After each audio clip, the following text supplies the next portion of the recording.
Okay, this is part 2 of my Halloween confusion story. Oh my god. So instead of telling me what the heck Halloween was, my mother decides to downplay it and play dumb. Oh, they're just kids. They just want candy, you know? Just leave them alone. Don't open the door, don't bother them. Basically trying to get me to forget about the whole thing, but I was persistent. We have candy.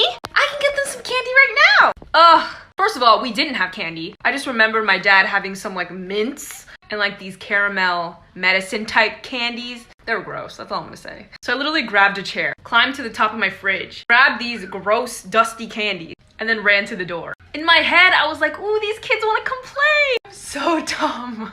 They did not want to play. They wanted dulce, real candy. They wanted Snickers, they wanted M&Ms. I did not have that. So I opened the door to see that they had already started walking away. And they were pretty far gone. I start screaming, hey, wait, no, we have candy. Mom's like, get back inside. Anyway, they saved themselves. I'm gonna tell you guys a story of why I strongly distrust soup. But I'm open-minded about the future. By the way, this was cereal, which is technically cold soup. Anyway, this is a story of how soup traumatized me and caused me severe pain. If that doesn't confuse you, let's set the scene. It was a Sunday afternoon. It's always a Sunday afternoon. I was hanging out with my family at my aunt's house. She was making something, of course, that I had no interest in eating. I was just there to play with my cousins. Then suddenly I hear my aunt screaming at me, Jessica! Vete a comer! Coming reluctantly. Yes? Come eat this soup. I don't like soup. Come eat this soup right now. You need to eat soup. And I'm looking at my mom like this. And my mom knows that I don't like soup. See, me and soup already have a history. Growing up, my mom used to put her dark black bean soup into our baby bottles. Me, my sister, and my cousins. She would put them in baby bottles and we would drink them. I can still taste it. Look for part 2.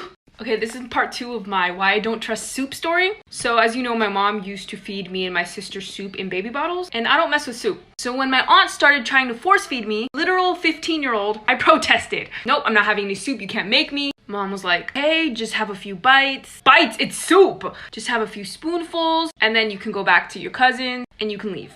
I was like, ugh, fine. So I got the spoon, like so, and I started taking some sips. Now you need to understand, this soup was really dark. So I'm not exactly sure what was in it. So after the first few spoonfuls, I noticed something.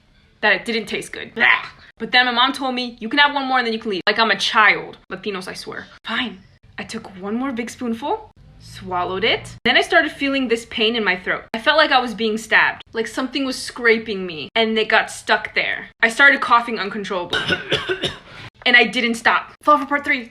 Okay, this is part 3 of my traumatizing soup story. So I suddenly couldn't breathe. Everyone started patting me on the back thinking that would make it better. I was literally sitting there pointing at my throat and not knowing why I couldn't breathe and I was choking. Everyone was kind of running around me freaking out. Everyone was trying to do everything they could think of. But after a while it became clear to me that I wasn't choking. I was coughing like crazy, but I was still breathing through my nose. It hurt a lot, but I wasn't choking. The coughing didn't stop though. Tried to get me to eat pieces of bread, drink water, nothing was helping. Eventually my throat began to burn so much from all of the coughing. And I was crying from the pain from not only coughing, but the pain that I was feeling in my throat. So finally my sister grabbed the flashlight from her phone and looked into my throat. She saw that my throat was bleeding from the inside. Everyone looked at my aunt. What was in that soup? It was fish soup, you guys. What had cut my throat was a fish bone. Yeah, I don't eat my aunt's soup anymore.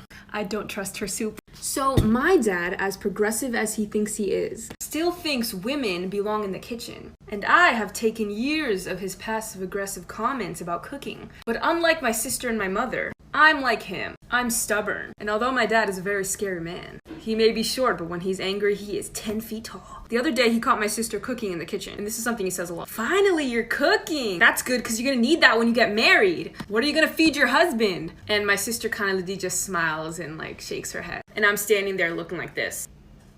And he looks at me and has the audacity to say, right? I literally turn around and walk away. But as I'm walking away, because, you know, I'm mature, I'm growing up, you know, I'm being the better person. Nope, I'm a married professional chef and not cook a single thing. And he goes, whoa. And I'll do it just to spite him. Never cooking in my own kitchen. And I like cooking, but just to be petty, I'll never cook again.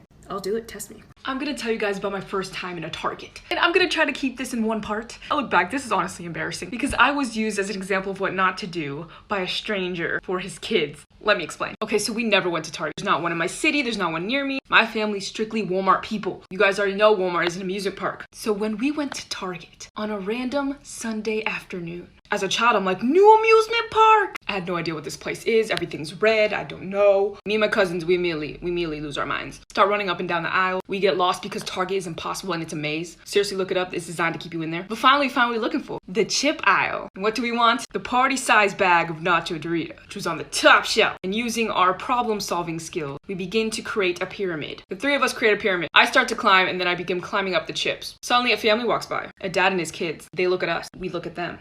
And he out loud says, I don't want to ever catch you doing that. This is us.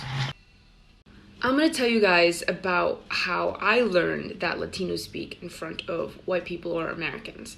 Now, this is something I discovered that Latinos have to do to censor their language, their native speaking language, around Americans in order to not stir any controversy.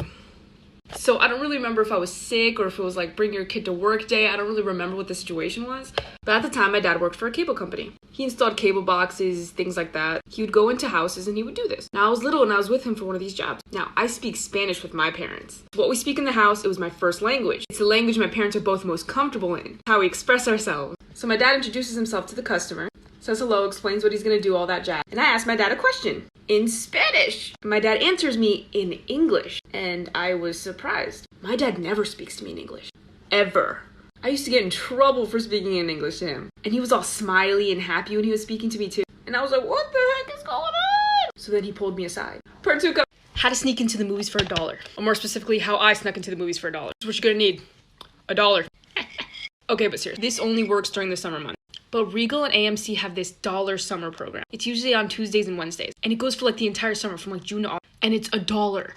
Here's the catch. It's $1, but the movie starts at 10 a.m. So a lot of families in school, they show older kids movies like Despicable Me and Alvin and Chipmunks. However, anyone can pay the $1. So me and my friend went. We paid the $1 and watched 45 minutes of Alvin and Chipmunks. But what we really wanted to see was Jurassic World, which started at like 11. So when it was around like 10:45, we started walking out. But the minute we stepped out of our theater, there was a guy there with a clipboard. We immediately just ducked into the bathroom. We were like, what do we do? What do we do? What the heck? Why does he have a clipboard? We were like, I don't know, but the movie's starting. So we made a plan. There was signals, there was whistles, there was everything. I went out first. Popped my head out, see if there was anybody there. Make sure clipboard guy had left. There was no one, so we ran. We were cool though. We got in there and I was paranoid the whole time. Every time someone walked in, we jumped. My aunt had the perfect response when someone told her, this is America, we speak English here. First of all, I want to talk about why this is such a terrible thing to say. This is America, we speak several languages here. Hundreds of languages, in fact. And just because you're monolingual and didn't have the time and patience to learn a second language doesn't mean you should tear down the people who have. Now here's the story. Me and my aunt were at the dollar store. I was about 10 years old at this time, going through the aisles doing regular shopping, and my aunt gets a phone call. It's a relative in Dominican Republic. Now here's something you should know. My aunt speaks Spanish and English fluently. As soon as she got to the United States, she enrolled in school to learn English. However, the person speaking to her on the phone doesn't speak English. Obviously. And she's talking to this person in Spanish, going on. And suddenly an older man walks past very slowly in his shopping cart. Kinda stares at her. Stops, looks at her and goes, this is America, we speak English here. My aunt on the phone goes, espérate. Turns around, looks at this man and says, this is Florida. Why don't you learn some Spanish? Ah! This man was furious. He says, you know what I mean, and walks away. I was 10 years old. Never forgot.